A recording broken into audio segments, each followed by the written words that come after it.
একটা কথা স্মরণ রেখো গোলাম খা, এবার গোলাম খা তোমাকে পরাস্ত করেছে, আমাকে পরাস্ত করেছে, তাই সৈন্য সাজাও গোলাম খা, লাখো লাখো ওই মালিক সর্দারকে বন্দি করে আমার দরবারে নিয়ে আসবে, তাহলে তোমার ক্ষমা আছে। আর যদি তা না পারো তাহলে জেনে রেখো তোমার স্থান হবে অন্ধকারে, কারাগারে।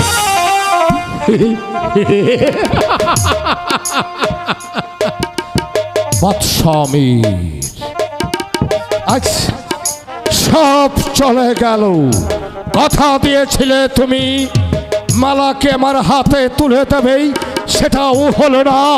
এবার একটা কথা ইয়াদ রেখো বাদশামীর, আমি যখন বলেছি এই মিশরে বসবো, এই সিংহাসনে সুবাউ ছালারে গোলাম খাজ বানবো, শাহজাদি মালাকে সাথী